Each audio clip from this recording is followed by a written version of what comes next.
Salut la team, j'espère que vous allez bien. Imra et Booba se sont infollow sur Instagram.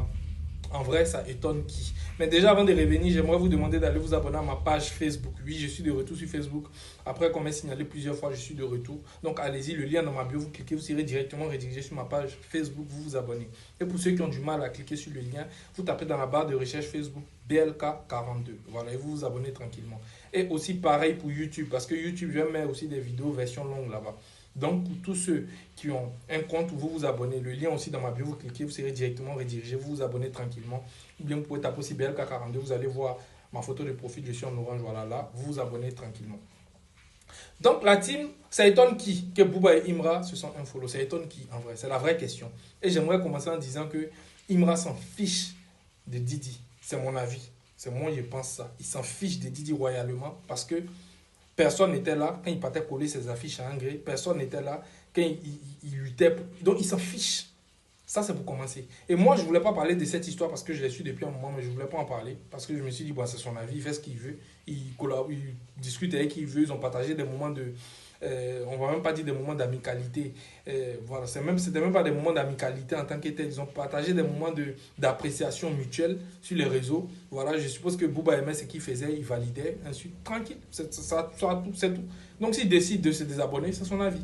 Mais j'ai vu ce commentaire où, voilà, il est revenu là-dessus, il expliquait genre en mode que Imra il fait trop de sons, il fait 3 sons par jour. Je pense que ça c'était une hyperbole. Que pour avoir un clash, il faut avoir déjà une association. Là, il a raison. C'est ce que je disais tout à l'heure. Et que voilà, lui il a bougé, qu'on ne sait même plus quels sont écoutés. Imra fonctionne comme il veut.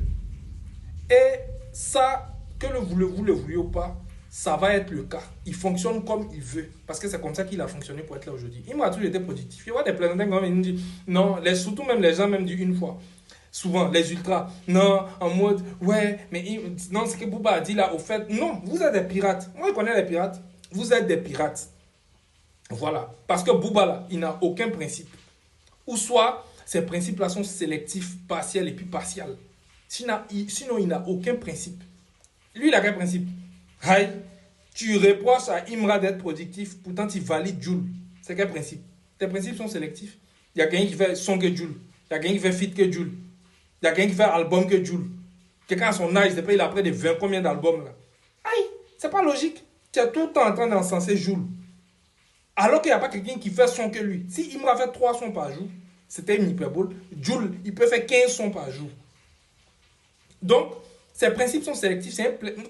En fait, c'est ça le problème avec lui. C'est qu'on sait on a affaire à quel genre de personnes. Mais certains vont venir se jouer les hypocrites. Mahmoud, ouais, non, mais ce qu'il a dit là, il m'a quand même été.